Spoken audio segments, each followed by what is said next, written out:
Starting at 7 a.m. on January 1, 2025, Ukraine will cease the transit of Russian gas through its territory. Kyiv's decision not to renew its contract with Gazprom has sparked outrage in Hungary and Slovakia, countries highly dependent on Russian gas. Meanwhile, Russia already stopped gas supplies to Austria on November 16th. Vienna has prepared for the suspension thanks to its proactive government measures. Budapest diversified its supply sources, but Bratislava remains unprepared.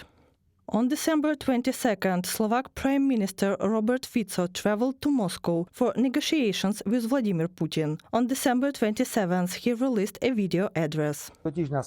After January 1st, we will assess the situation and consider possible retaliatory measures against Ukraine. If necessary, we may stop electricity supplies, which Ukraine desperately needs in case of grid failures. Alternatively, we could agree on other actions. Halting the transit of Russian gas through Ukraine is not just an empty political gesture, it is an extremely costly one, and the entire European Union, including Slovakia, will bear the price.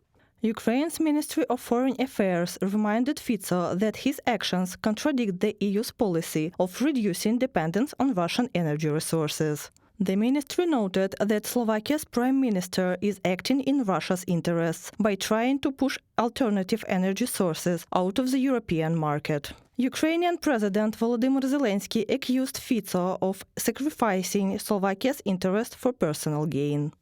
Fico's short-sighted policies have already left the Slovak people without compensation for the loss of Russian gas transit and may deprive them of at least $200 million annually, which Ukraine pays for imported electricity. For everyone in Europe and especially for the Slovak people, it's more beneficial to work with neighbors and the EU to increase energy supplies, particularly gas from America and other partners. This is the only way to lower energy prices for most families. Volodymyr Zelensky, president of Ukraine, on social network X.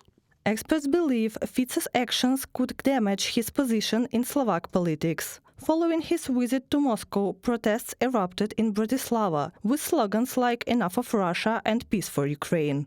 Public pressure has also prompted Slovakia's General Prosecutor's Office to investigate whether Fico's visit to Russia violated national legislation. Analysts suggest that a crisis is brewing within the government coalition. When President Pellegrini sharply criticized Fico's visit to Moscow, it highlighted the growing disarray within the current coalition. The situation is precarious, raising questions about whether Fico will politically survive in his position or if early elections might become an inevitable reality. The Ukrainian government confirmed it has reached out to the European Commissioner for Energy regarding Fico's threats. President Zelensky noted that Kyiv is in contact with European partners to restore electricity supplies. Reported by Katerina Bastun, Andriy Dmytrenko, UATV News.